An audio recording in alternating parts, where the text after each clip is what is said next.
Interest. Okay. So we have warm and caring, respect, and interest. Conviction for his belief in what he's teaching. Yes. Okay. And what traits have you experienced that you would say set you back, or were negative experiences on chinuch? We don't have to say specific names. Sarcasm. Sarcasm. Okay. Gaiva, sarcasm, inconsistencies such as? If you feel he's not being fair. Okay. Unfair. Anything else? Uninterested. Lack of interest. Lack of it. Lack.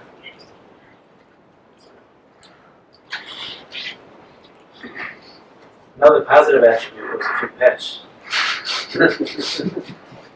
That's a joke or that's serious? A little of both. I think I forgot. There's a part from the Chedush Arim about using negative means of chinuch, where he said it definitely has a place, but I'm not high enough to use it. Depends who gave it. But it says Namanim Pitzei Oyev, right?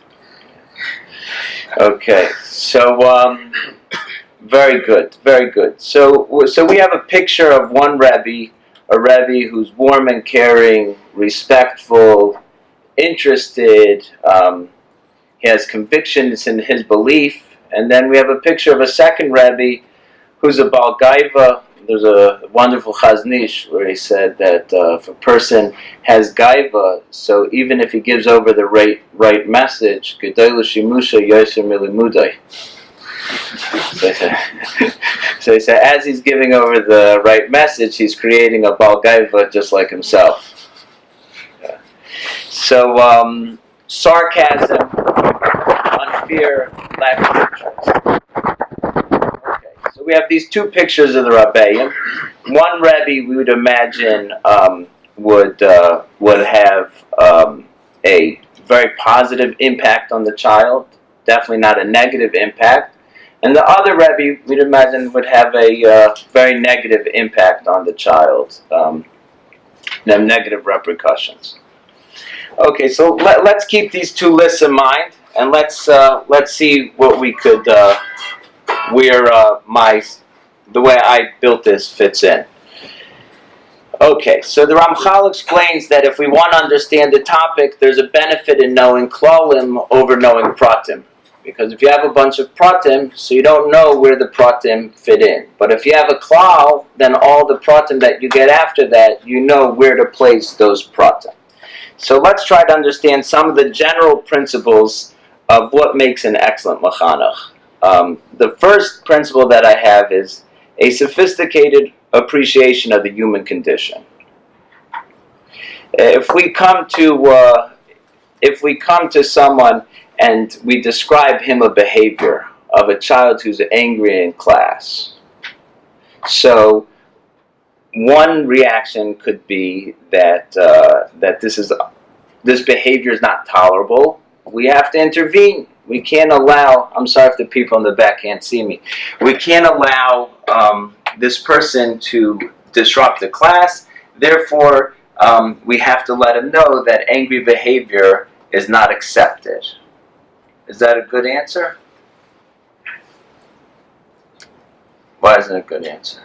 He's not trying to see why he's getting angry, and he's not trying to get to the source of what's bringing out this behavior in the kid. He's not dealing with the kid, he's just dealing with how his class has to look. Very good, very good. So he's not dealing with the individual. So what could be possible reasons why a child would be angry in school, in class? What's a possible reason why the child will be angry? Anything from the day before, parents scream at him, he's hungry, he didn't sleep enough. Okay, so he could have had a hard day, but then let's say it's a pattern. It's not just one angry time, it's a pattern. You know, he's an angry you see that he's angry on a ongoing, enough that it's noticeable, let's say, every other week. Kids could be picking on him. Kids could be picking on He him. could feel like a failure because of his behavior or because of his inability to learn. Very good. Okay, so either kids could be picking on him. Anything else? He's insecure. Trying to Okay, he's insecure. He could just have an angry temperament. One of my friends told me that when his child was 2 years old, he was a younger man in Ramat Eshkol, and they were in the park, and there wasn't anyone else there. And the girl turns to an empty park and said, "No, it's my turn." Right? That's a temperament. There was no one she's fighting with. She's fighting with herself, with no one there. So that's a temperament. So it could be a temperament. It could be he's bullied by a brother at home. Right? That's a very likely reason. Also, people who feel deprived generally feel angry. So it could be for whatever reason his parents aren't meeting his emotional needs. If a person's emotional needs aren't met, they get angry. So he feels deprived. That could be another reason. Maybe he feels misunderstood by this Rebbe. There's a bad dynamic going on. Maybe he never learned to accept social boundaries. And the Rebbe telling him that you made a mistake, you can't do this in this class, we don't allow anger, is the right intervention. It's a mazel, right? Because he didn't check out what it could be from, but he may have had the right intervention by accident. So all these things come to mind when we see a behavior that a child is doing. A behavior tells us nothing about the child. It tells us nothing about the condition. The only way to know is to ask or to observe. It's amazing working with people just how complicated each individual is. It doesn't always have to be complicated. It just usually is complicated. And if we think about ourselves, I'm not going. You know how I just heard a shir from a Chashva Talmud Chacham who said he said every first seder is a new Nisayan. Every first Seder, this guy chappers you in the coffee when you go to get your coffee, and now you're not be able to focus. Your chavrusas keeps on banging away at the same svar, the whole sugi that you've already told him you don't agree with. Every single day there's another Nisayan that comes up to work through a first Seder. Right? And every day, with every kid, there's certain Nisayanis that come up. The sophisticated Rebbe, let's say, the great Mechanech is the one that appreciates that he does not know what the child is struggling with. He does not know what his issues are. He doesn't pretend to make assumptions. He walks in with an open mind. I don't know. I never know. I make assumptions that I could work with, but I'm not going to push my assumptions on this kid too strongly because I am lacking information. Does this make sense? Yeah. Okay.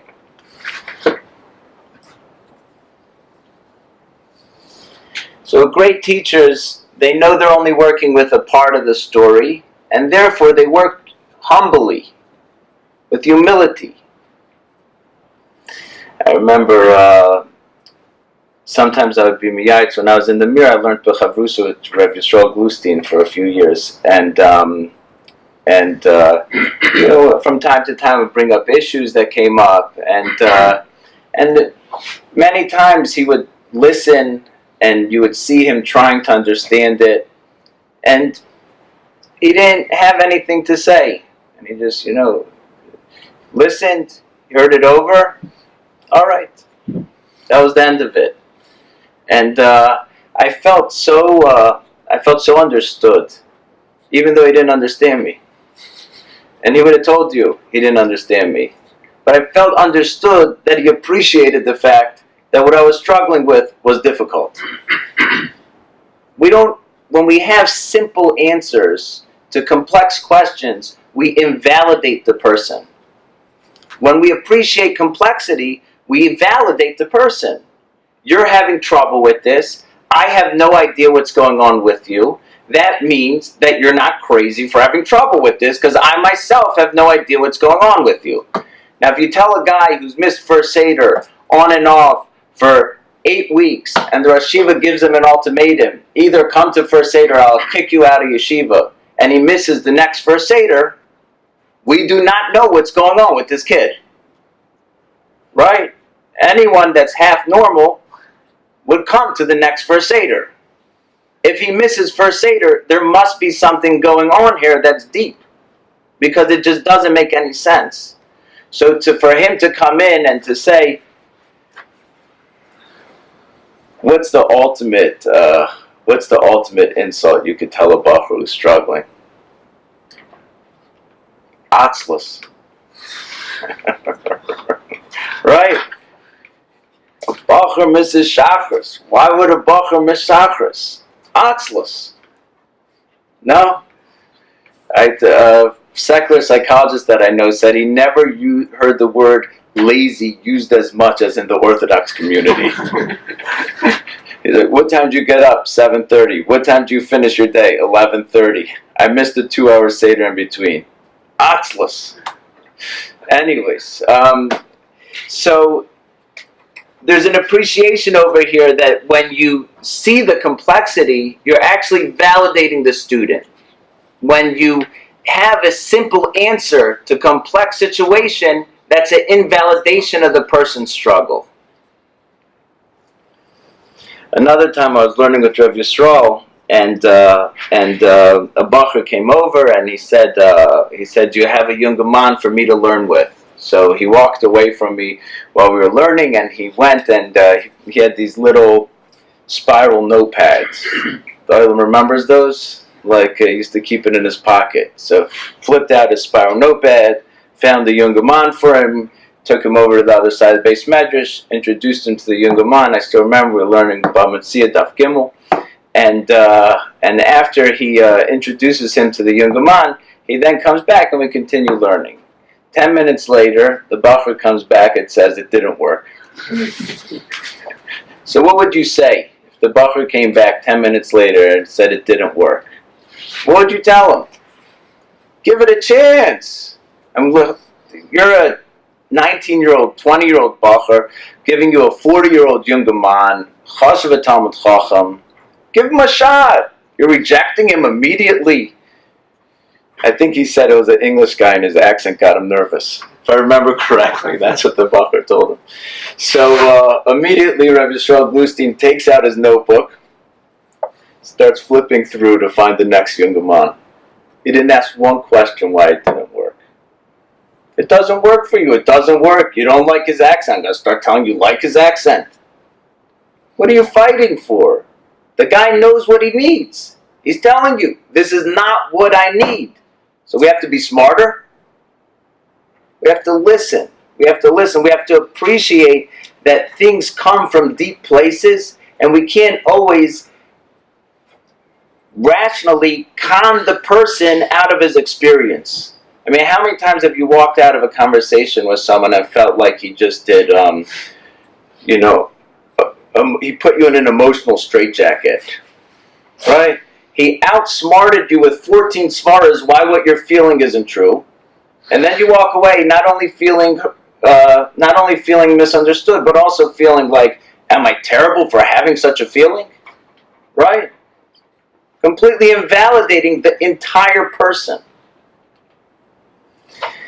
Okay, so this is the first thing, appreciating the complexity of the human condition and of the bacher, and working with humility. But at the same time, no bacher wants to work with a rebbe who has nothing to offer. We have to be confident that we have something to offer. We may not have the solution right away, but we could offer a suggestion first of all. If you offer something tentatively and you don't push it on the bacher, so you're speaking out loud. What do you think about this idea? Or even if you can't say that you think this is the idea or the eitzah, you could still let him know that you have hope in. If you stick around long enough, we could work through your issues, or we could help you find a way through it, right? The Rebbe has to be confident. He has to give the bacher or the child a sense that the child can be matzliach. If the child doesn't feel like he could be matzliach, doesn't feel that the Rebbe's confident that he could be matzliach, he definitely won't feel that he's going to be able to be matzliach. That makes sense? Yeah. Conviction in his belief, so maybe we could say belief in the child. He's not only have conviction in his belief, but he has belief in the child, and he has belief. What's so funny? He said, Right. Now I'm going to go back the other way also. Mereisha l'seifa, me'seifa l'reisha. So conviction in his belief, but not only a conviction in his belief, but also, because conviction in his belief is very powerful. And what I mean by conviction in his belief, number one is we all know that if a Rebbe's on fire in Ruchnius, it makes a strong rosham on the kids. I mean, my son right now is in 7th grade Yeshiva Ketana Pseik. He has a Hasidish Rebbe, a Kloisenberger Chassid, Rabbi Unsdorfer Shlita, who's a Machaber Sefer and a Chashva Talmud Chacham, and from just the power of his personality and the fact that he is so into learning and such chiyas from learning, gives the kids a tremendous cheshek and geschmack. So conviction in his belief is clearly true. He said a vart from the Baal Sifsei Yisrael. So he asked the Olim if they know who the Baal Sifsei Yisrael is. So he said he's sitting in the room. So, you have a geschmack, you love children, you want them to succeed. It works. But you also have to have belief in your process. And that means that a Rebbe has to have a derech in chinuch. He has to have a way that he goes to chinuch. Let's say there's a way that, we've all gone to different Magidei Shiurim. There's a way they approach the Gemara that's bigger than the question and the answer that they're asking. They have an approach to the sugya. We kind of know what they're going to be worried about, what Rishonim they're going to be dealing with, what Achrayim they're going to go to. They have an approach. So even if we're not mechaven to the Vart, or we have trouble hearing the Vart, but we see what they're doing. We see there's something larger that this is playing into, where this particular sugya fits in. So too, when the child comes over, he has to feel like the Rebbe is someone that's comfortable with chinuch. He's someone that's comfortable with children struggling. When the kid is acting in an angry fashion, he's not flustered. He has a sense of presence. He knows how to handle children. He has a confidence in himself. There's a belief in the process, not just a belief in the child. Ashkayach.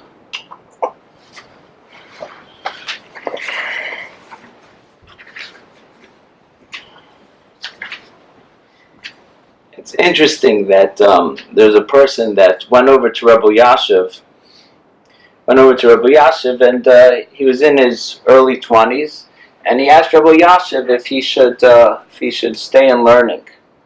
So Rabbi Yashiv, what's the question? He said, there's so many neshamas out there that are thirsty for Torah, that know mamish nothing. I feel I could have a very positive impact doing kiruv.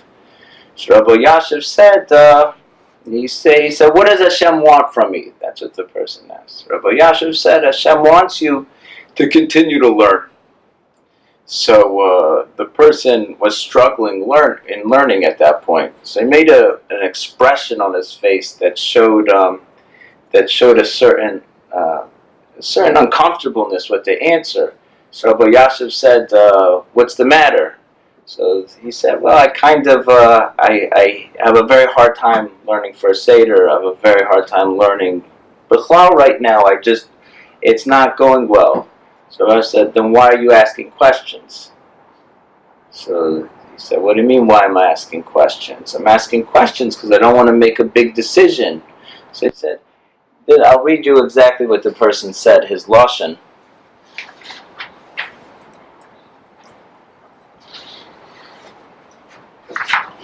Rabbi Yashiv's lashon was, he said back to him on Shuldiks, when he said, why are you asking questions? Excuse me, what do you mean why I'm asking questions? So he said again, why are you asking questions? Because I want to know, what is Hashem's ratzon? So he said, of course Hashem wants you to be happy. You didn't tell me you weren't happy in yeshiva. If you're not happy sitting and learning, you'd be happier going out to teach Torah, then do it. Don't you think teaching Torah is also a mitzvah? Right? So what happened here? What happened here is a person asked Rabbi Yashiv a question. After he asked Rabbi Yashiv the question, Rabbi Yashiv saw that his answer didn't sit well with this person. When he saw that his answer didn't sit well, he then went ahead and he sought out more information to try to understand why his answer didn't sit well. Right? So here we have these two nakudas. The first nakuda is that Rabbi Yashiv didn't say, I know Kol HaTorah Kula.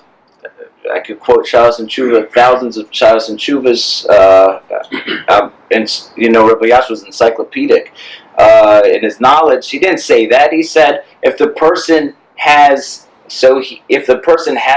a negative face, maybe I didn't understand him. Human beings are complicated, right? Rabbi Yashiv didn't say, I know the answer before the person came. Rabbi Yashiv offered an answer. He was confident in his knowledge of Torah and what the Eibishter wants from him. At the same time, he also was open and humble to see feedback and to say, wow, my answer did not fit in well for this person. If my answer doesn't fit well for this person, then it must be that I have to change the course and see why didn't it fit well for him. Is this making sense? Yeah. So there's two nakudas again. We threw a few other ones in the middle, but the main two nakudas are, number one is to be humble in front of a human being, that's Tselem Elokim, and to realize how complicated human beings are. Number two is, but nevertheless, to have a derech, and to have confidence in what you're doing.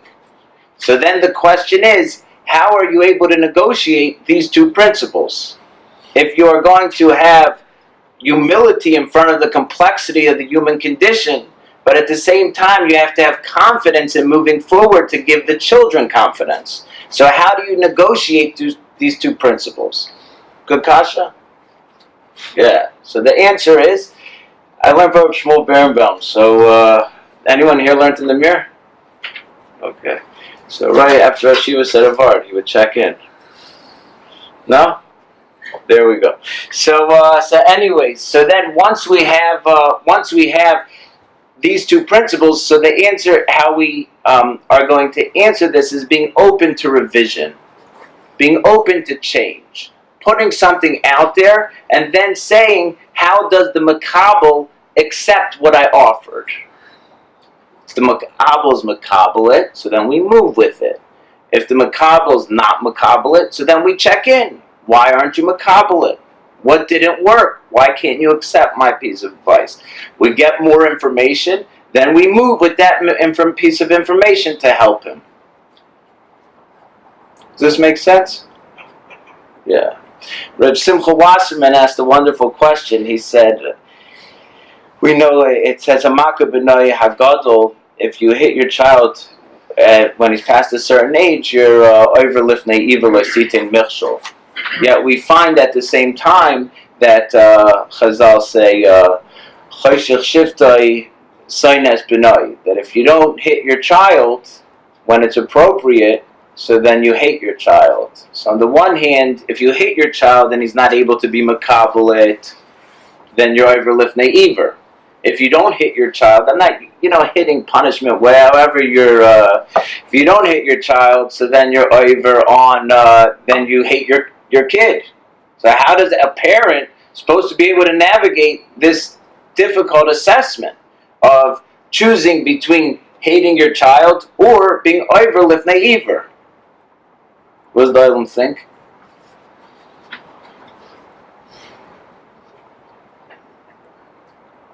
Lifnei Iver is obviously only in the situation that he actually hit him, not general punishment. Where is that? Okay, that Lifnei Iver is Small point. that what? Lifnei Iver is only relevant in the case that you're physically hitting him, not a general punishment. Right, but it's let's. Is that true? If you give a harsh punishment to the child, and then the child has hatred to their parents and is over kaberes avicha, that you're not over lifnei iver? There. I don't. Right. You're right. Shakaras is to menactic on your kids. Okay. So how is a person supposed to negotiate it? Make sure he doesn't hate you. What'd you say? Maybe there's a balance. These are two extremes. Makabo, what if he's able to be Makabo? But okay. If you're not doing it, then you hate him. You reach a point where he's not doing Makabo, he's going to hit you back, so then you're not doing it. Right, but right. Make sure when you do it, he doesn't hate you because he knows how much you love him. And tells after they smack the kid, you used to have to kiss the hand. So Maybe so that pasuk ends off that the son will end up loving the father. right, So it right. has to be such a hit that will ultimately bring to that. It's not going to work. Okay. So how do you give such a hit? So one is that you have to love the kid enough that when you hit him, he knows it's not coming from anger. We have another answer that there has to be a balance. There's a story with Sigmund Freud where he told his daughter that parents can't win. He said, if you say yes to the child, you make a narcissist. He can do whatever he wants. If you say no to the child, so then you squelch all initiative because you can't do anything.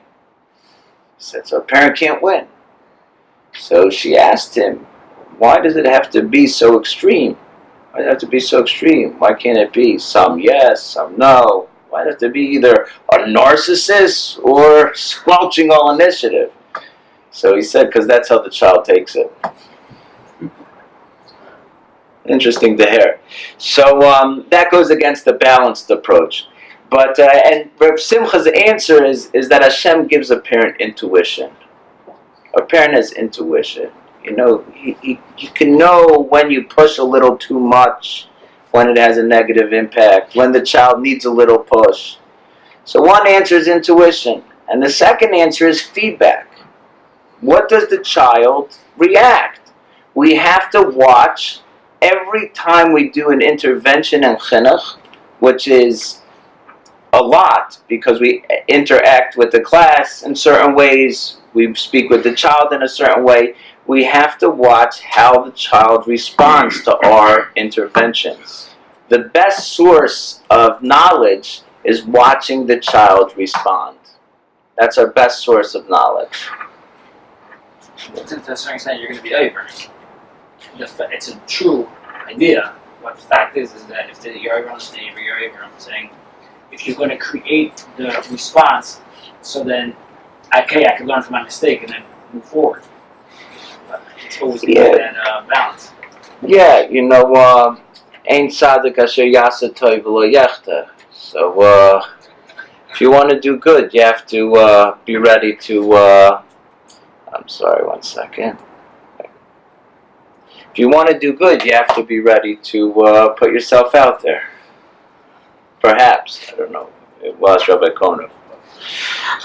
I'm allowed to say that. So, okay.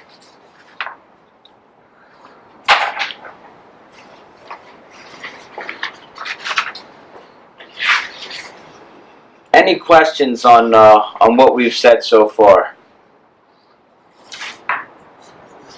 You see, and I wonder if you're over lifnei iver in that case. If we say that human relationships are generally a lot of what we know of human relationships is from studying mothers and babies. When we watch mothers and babies interact, so that teaches us a lot of how human beings connect to one another. And some of the studies show that the mother and baby are usually not on key. They're usually not in sync. And the question is, why would Hashem make it that the way a person gets securely attached is through a mother and a baby, and the mother and baby usually are out of sync. Could you explain a little more, please, what accent means? Out of sync means that the baby wants to be rocked and the mother's holding the baby. The baby doesn't want to be rocked and the mother's rocking. The baby wants to be fed and the mother's not feeding him. The baby doesn't want to be fed and the mother's stuffing the bottle in the baby's throat. How do you know what the baby wants? What? How do you know what the baby wants? How do you do the studies? Well, you could. First of all, some of the studies have these. Have these, I don't know what they're called exactly, but these things on the person's body that monitors body temperature, and they have very sophisticated means of tapping into when a person's in distress, when a person's not in distress. Could really, these are studies over 15, 20 years. It's not small studies. And what they found was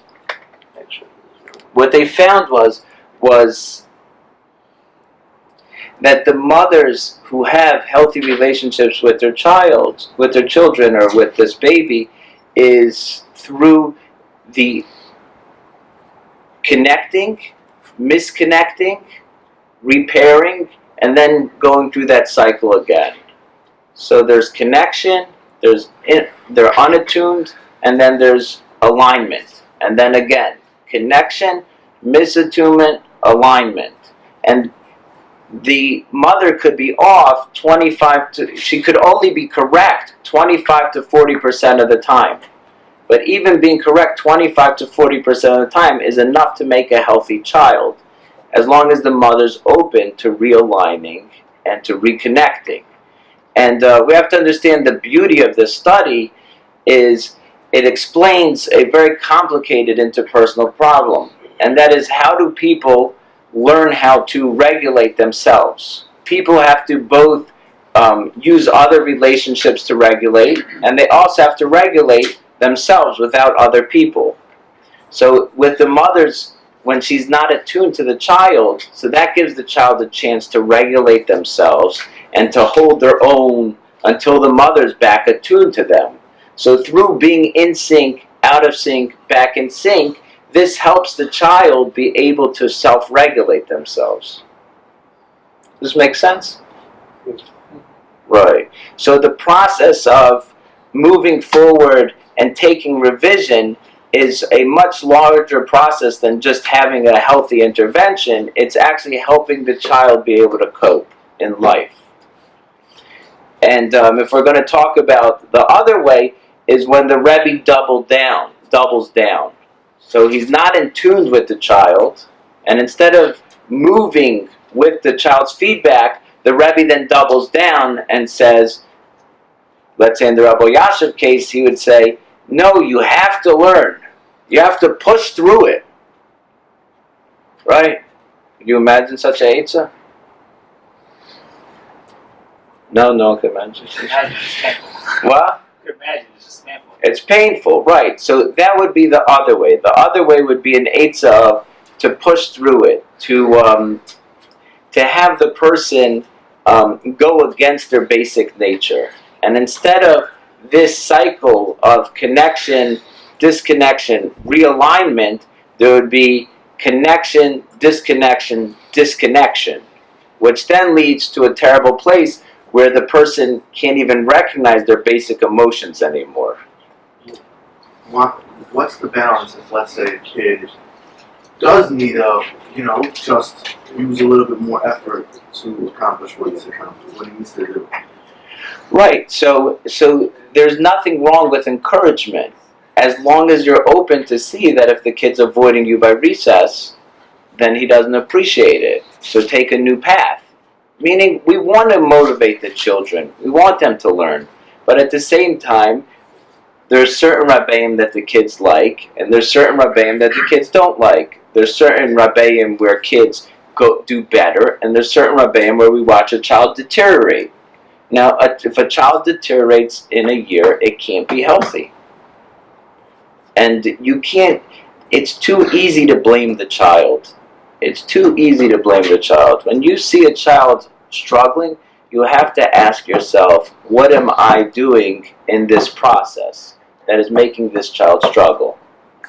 Now, that doesn't mean you have to take full achrayus for it, because you're a person also, and this child may remind you of your own kid that you're struggling with, and that you just want to, really just tell him for once and for all, crack down and apply yourself. You're just at wit's end with your own child, and here you have this kid in your class who's reminding of your child, and you actually have an opportunity to really give it to him. Your wife's not around. To the principal, you could say, you're not going to lie, but a white lie. Put a little extra gravy on the problem that the child's struggling with. It's never happened. I don't know. I've been to PTAs. I can tell you from the other side. I've heard it.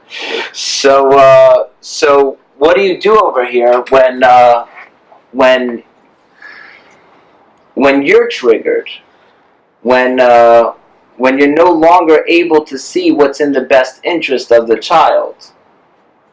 Is that right?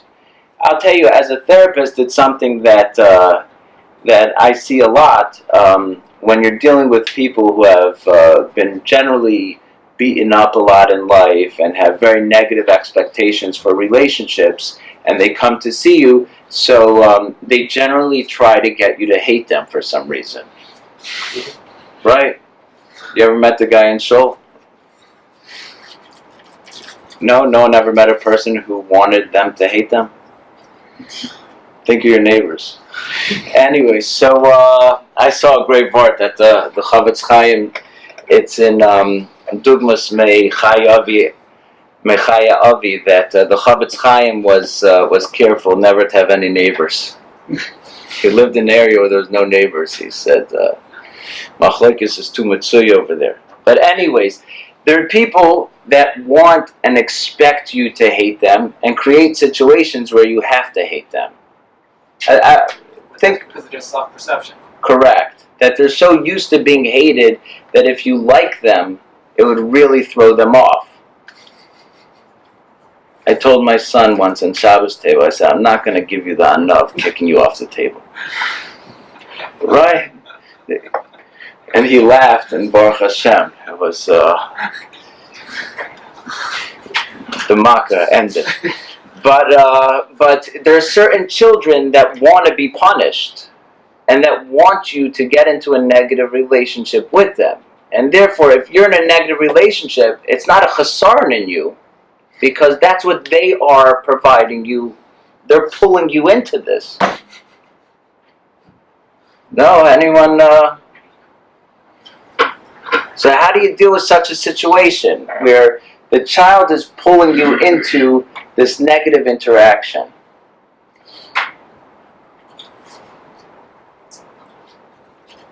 What does Dylan think? If you recognize it, so then just don't fall for it. You understand? Right, but the problem is that he's pulling you into the interaction where you yourself have a struggle. If he's doing something that you b'chlal don't have a struggle in, so then you don't have to get pulled into it. But let's say he's pulling you into an interaction where you have a struggle in it. Right? So then you don't have that perspective to be able to see it. If you don't have the perspective, so then you probably lost it already. You say when And you're weird? if you're aware, so then you could go ahead and counteract it by deliberately showing him extra attention or showing him love where he's trying to get you to fight. Right, so... And if you don't have the perspective, so then what's the question? So, okay, so the question basically is that you're taking awareness as an assumption to start with. I look at awareness as something that comes with time. So first what happens is that we're educating and we're feeling some frustration that we really aren't aware of. Then we finally lose it on the kid. After 6 weeks of subtle negative interactions, after we lose it on the kid, then we say, oh, that's very out of characteristic. That's not who I am. Why did I lose it? And then you get to be misboinen on why you lost it. Right? But normally it's so subtle that you don't even know, many times we're not even aware of what's going on.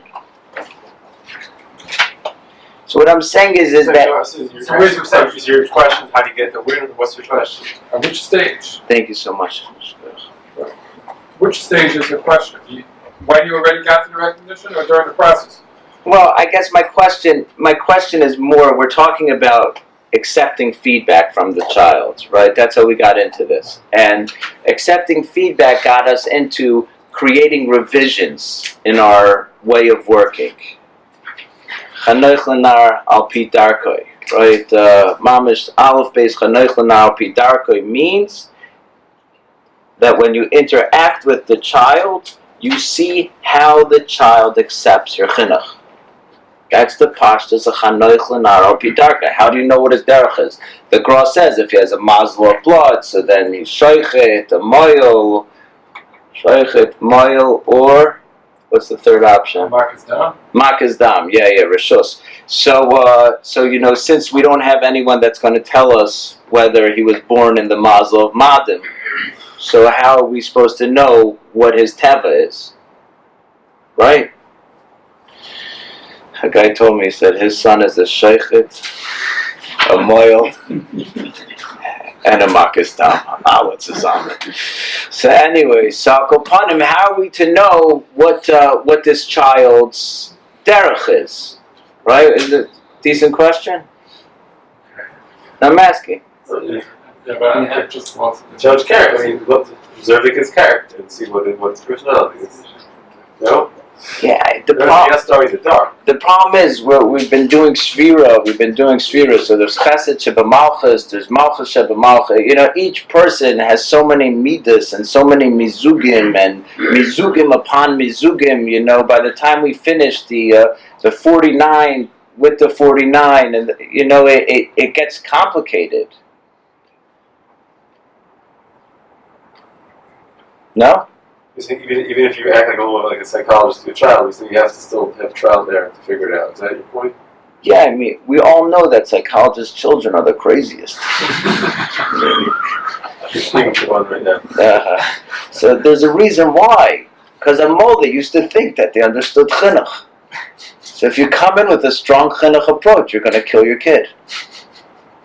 Right? So, that's A, and B is a lot of chinuch is unconscious. If we're going to be honest, that a lot of chinuch is people doing things that if you would ask them about someone else's kid, they would say, of course, that's a terrible way to be mechanech. Right? When you're in it, suddenly you're doing things and you're saying, wow, that's really weird. I do not believe in anything I'm doing right now. What do you want to say? Okay, so what I'm offering is Chanoich lenar al pi darkoi is not trying to have clairvoyance or Ruach HaKodesh and to know what the person's derech is, but it's to watch how you interact with the child. As you interact with the child, you see what the child's derech is. Now, you're interacting with the child. Okay, sorry about this. I usually have someone else that does the recordings, so there's a new thing for me. So as you're interacting, Rabbi Cohen's also, but as you're interacting with the child, you're now getting a revision on you're now getting feedback on what's going on. Now your feedback is coming to you, and if you could change, like Rav Yashiv, pick up the feedback, immediately respond with brilliance, like Rav Yashiv, so then Ashrecha. Now, let's say you don't realize that your feedback hasn't worked, but you suddenly see the child deteriorating. So now we have to ask a question. Why is the child deteriorating? So they have a meeting in the yeshiva, and they say that you have to send the child to a therapist. Right? That's one option. The other option is we'll make a chart.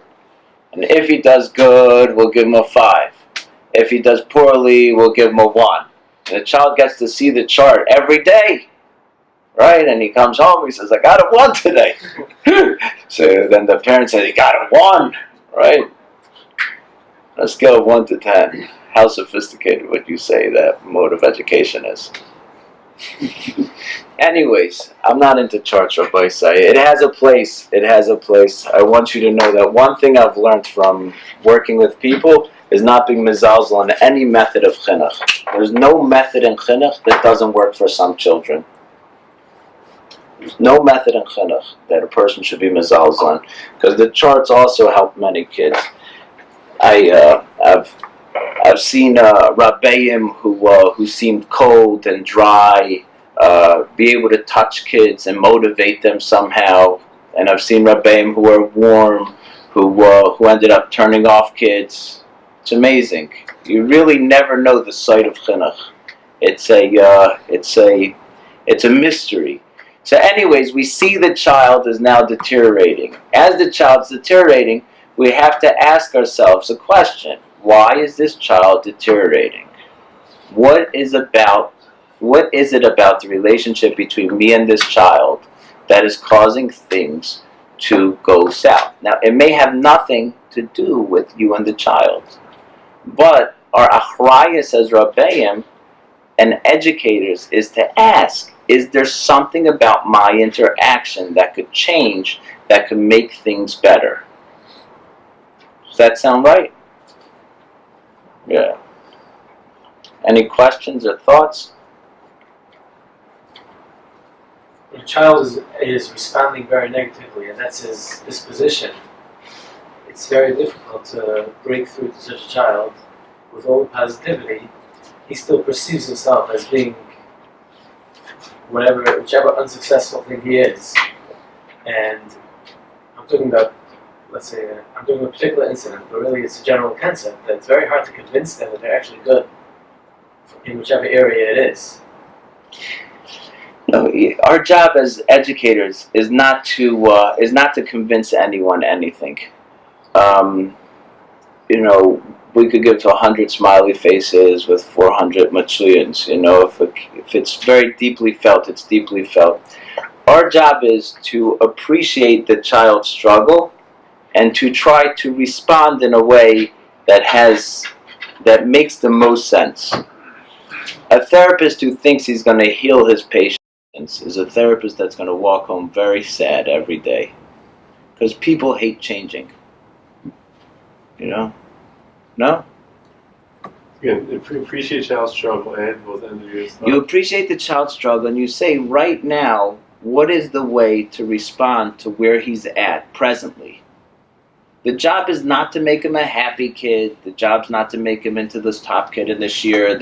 Our job is just to respond appropriately to what the child needs. We engage in the act of chinuch. Rashi says, what's Rashi's lashon? It's hascholas kenisas davar hascholas kenisas what? We had Shai just also. That's right. There we go. So our job is the hascholas kenisas, the entering him in to the beginning of a process. So we're not trying, when he's 70 in BMG, after he's retired, he may like himself. So what do? We can't validate his negative feelings about himself. No. What you could do is you could just be someone that's positive. That looks at him with warmth. Try to find the spot in him that he could actually succeed in. Let's say his brother's beating him up. Yom V'Layla at home. So you're sitting here saying, Yankel, you're gewaldig. How much impact is that going to have? The whole day his brother's saying, you loser, you like yutzlach. No one likes you. You're an embarrassment to the family. The kids, when you walk out of the place where we play, they laugh at you. And you're saying, Yankel, there's no one like you in school. Could you imagine such a situation? On the other hand, you said he sent you kids to Shiva Kara at Berkowitz with my Rebbe in 4th grade. And there was a kid in my class who was, I don't use the word dumb, he was so dumb that he couldn't even get a mark on the test. He was slow and everything. I still remember I broke screaming at this kid, I'm going to take you, I'm going to throw you in the deep and teach you how to swim. Today, this guy, Nace Shabanese, is still sitting and learning Kyle with a kid who couldn't even learn a mission. So I'm trying to bring out, it seems to be a little different than what you're saying. You're saying, the approach, tell me if I'm misunderstanding, the approach that I would think makes sense, what you're saying is you have a kid like that who's struggling so much, just try to help him a little bit, just make it a little easier for him. That's what I think that the approach people take nowadays. And he was so passionate, screaming at this kid, I'm going to throw you, I'm going to teach you how to swim, you're not going to be like this, you're going to... It was ridiculous almost what he did, but it worked. So how do you respond to that? I don't mess with success. If you have stories, you see, there's two responses. Number one I'm is saying logic. What you're saying makes sense logically. As I'm asking. Number one, as I said, there's something about called intuition. I had a guy that came into my office. He saw a different therapist for 2 years. I was actually supervising this therapist that he came in. So I see him, he's in my waiting room, I walk out, I see the quick smile, and then he closes up his smile and depressed look. So I said, he wants to play. So I said, you want to play? Let's play. So I enter, I said, he comes to takes a seat, I said, Yaakov, what brings you in today? So he said, he's 24 years old. Smart bacher, mitzuyin in learning. He said, my mother told me to come. Come on, you're 12 years old, teinach. You're 16, shvach. 24? It's a terrible answer. Okay, I don't believe it for a second. So I said, okay. I said, what do you want to work on today? He said, well, there's no point in talking since I've already been to people who haven't helped me at all. And I have very little hope that anything's going to work in treatment. Okay. So I told him maybe we shouldn't work together. So he said, why? I said, because we all know you're only allowed to do a shtadlis if it has a good chance of working. If you're telling me it has no chance of working, so then it's not appropriate ishtadlis. If it's not appropriate ishtadlis, we all know, panel rahavim, it's ma'achar the Yeshua. So I said, I can't work with you and cause you to suffer longer. If it has no chance of working, there's no point in meeting. So he said, well, my parents think there's a chance that it could work. There's already a crack. But I don't accept it. I said, we're going to go like your parents and say Hashem paskins like them. They got you in this mess. So he's sitting there not sure what to do. He said, well, there might be some little hope that it could fall into place. So finally we start fighting back and forth. So he said, when are you going to start to work? I said, you don't want to work. He said, you want to fight. So I want to give you what you want. My job is to give you what you want. If you want to fight, I give you a fight. If you want to work on your problems, let's work on your problems. Now, I know what this guy's been doing to the other therapist for the last 2 years because I'm supervising the other therapist. And this guy knows I'm supervising the other therapist. So I know that the other therapist didn't push back a kihuzah on this kid. He gave him a free rein. So much so that he told me he felt, the experienced therapist felt like he had to answer to this 24-year-old bacher. The guy was like, no, so what'd you do for me today? Did you help me at all? So all of a sudden, he comes in, I flipped the whole thing on him. Guy walked out dazed. Literally dazed. It worked. When he walked out, he said, I'll see you next week. Before he came in, he wasn't going to come back for the second session. I'm not saying he's going to come back. A different time I had this guy, he came to see me. I said, what brings you in today? He said, it's complicated. So I said, that's what I'm here for. What brings you in today? It's complicated. So for 20 minutes, the person says, it's complicated. So after 20 minutes, I finally lose my lose my cool. And I said, complicated, not complicated. Either we're going to talk or just get out. I can't do this anymore. So he turns to me, he says, my mother forced me to come in. I was working with a therapist that I was very happy with, and my parents forced me to come to see you. So I said, I'm so sorry that you're forced to see me. You know, I really wouldn't have taken the case if I knew that you coming to see me is getting into a power struggle between you and your parents. It's very inappropriate for me to weigh in. I said, I hope it works out the way you want it to work out. And we walked out in good spirits. We're on the same side. So what I'm trying to say is Rabbi Berkowitz is a very brilliant mechanech, and he clearly had the intuition that this kid needed to be pushed in this area. And if you have the intuition, you could work that way. I'm speaking to people that many of them are entering the chinuch field. The first rule of chinuch for mental health is called non-maleficence, Hippocratic Oath, which means do no harm. So if you would be telling the guy, we're going to have you jump into the deep water, and the guy's like practically drowning every day. So not only am I a loser that I can't understand the Block Gemara, I'm also half dead. Right? So you have to know who you're dealing with. When you're someone that's a master mechanech who's experienced, you get to play more games. I had a rep in 7th grade. New mechanech. He just came into the class, told the class, I'm not an old Rebbe. Some kids can learn, some kids can't. I'm just starting by me. There's no such thing as every single kid is going to learn. And he got the entire class involved. And everybody loved him. Right. Obviously, there is such a concept even for a new mechanech that if he has that. Listen, if you're a Mendel Kaplan, trust your gut. You know, Mendel Kaplan walked into Skokie Yeshiva, right? He's teaching 10th or 11th grade, and he has a European accent, could barely speak any English. And he starts interacting with the kids, and they're laughing at him. He's the laughing stock, this European person. Talmud Chacham, he's going to teach us. What could he teach us? So second day of class, he looked flustered and upset and hurt. Second day of class, he brings in a newspaper. And he said, you'll teach me English and current events, and I'll teach you how to understand them. And he said, Hank Greenberg, he'll never be this because he's a Jew. This guy will be this. Used to go back and forth on current events, and within a month, he had the whole class learning. So there's people that are just brilliant and blessed on chinuch.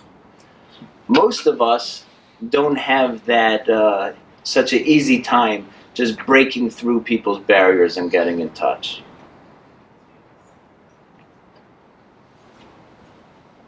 Did you answer what to do when the child is pulling you into an activity?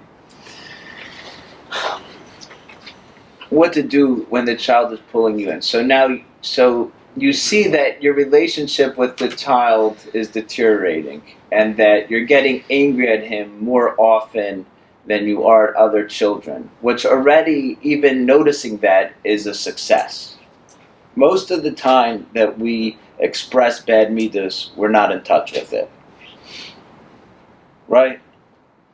No one has to say yes, but we'll ask your neighbor. Most of the time that people get engaged in dynamics, they're not aware of it. So the first step is to realize that if something's going on between you and the child, you have to ask yourself, what is going on here? Is that fair enough? Okay, so that's the first step, is you have to ask yourself, what is going on here? Now, once you ask yourself what is going on here, then you have to start seeing, what is it specifically about this child that's triggering me? There's sometimes, I had a client who would come in the morning and say, the first time we met, my office in Borough Park, he said, really wanted a Manhattan therapist, but it's just too convenient. Couldn't pass it up. Oh, thank you very much. Nice to meet you too. So, right, like that was the Shalom Aleichem, you know, like you're B'diavad, Zelsta Wissensein. So, and then he comes in and says, if I would do the furniture, it really makes no sense. He said, listen, I have some taste and class in this stuff, and this is not classy the way you set it up. Okay, thank you. I guess I don't have to ask what you need help with. Right? So then I asked the guy, what do you need help with? And he said, well, he mentions 8 areas in his life where he's suffering and struggling. But I have such a hatred for the guy before even meeting him. So I'm sitting here, he's triggering something so deep in me that I have this tremendous hatred for him. And he's sitting across from me, and I'm supposed to be saying, oh, you had such a hard life, I feel so bad for you. What? You're the therapist.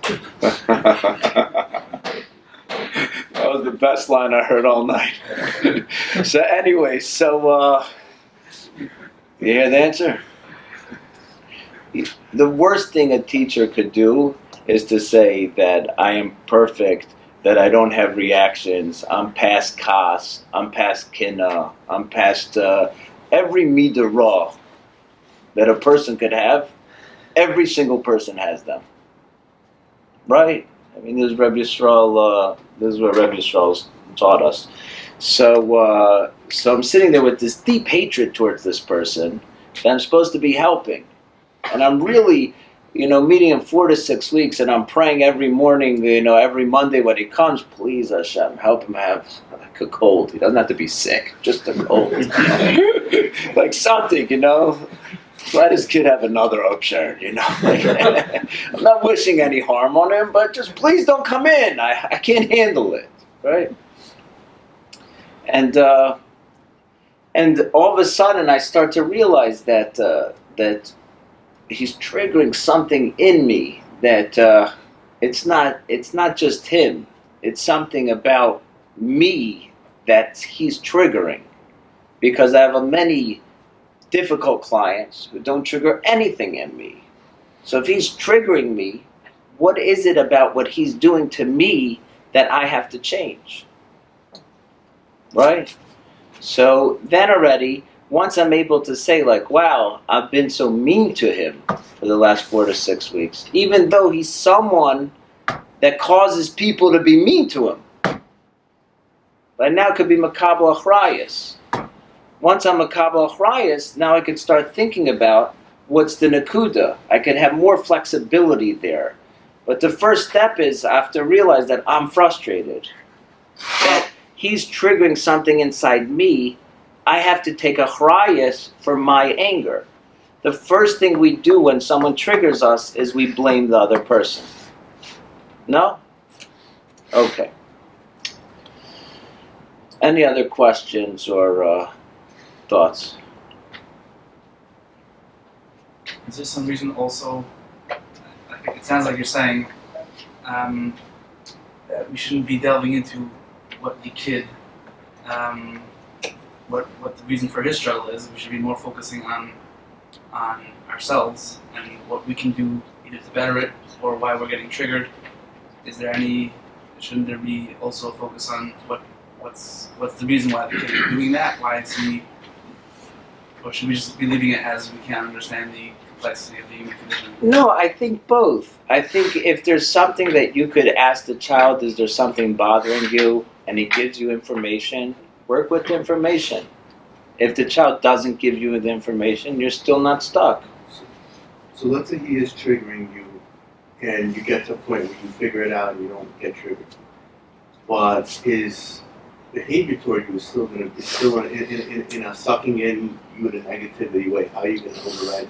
Once you chop the vart and you make the change, the whole thing gets deflated. It's fascinating. You could hate the guy's guts. You chop that you hate his guts, the whole thing gets deflated. It's unbelievable. It's mamish. If you realize that.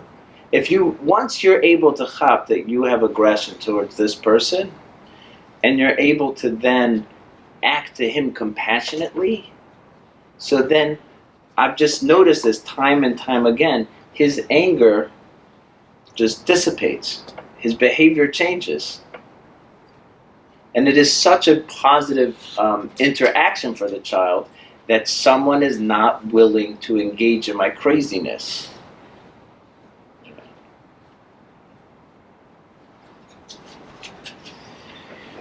Normally, do we take a break? Usually we go keep going. If you want to do question and answers or whatever for a little bit, usually we just keep going. Okay. Okay. Yes, quick question. Usually 6 hours usually. All right, let's go. You can usually repeat the last you said when a person feels, how you said it earlier, when a person feels. I have to remember And it. the last, Yeah. when you act so nicely, you explain what goes on in that person's mind. Well, what goes on in, I don't know what goes on in the person's mind because I'm not in it, but the way I've noticed is that they have a certain love for the person, a warmth, a care for the person who's able to say, I know you're crazy, and I'm able to look past it and interact with you as a mensch. You have to understand, and this gets us in. No, my question is saying, even if they know that you think that they're crazy, and then you still be nice, and that's going to make them feel good. It's not that you know that they're crazy. It's kind of like, right? It's not that I know you're crazy in like a condescending way. It's that I could be with you. I don't have to be angry at you despite your aggression.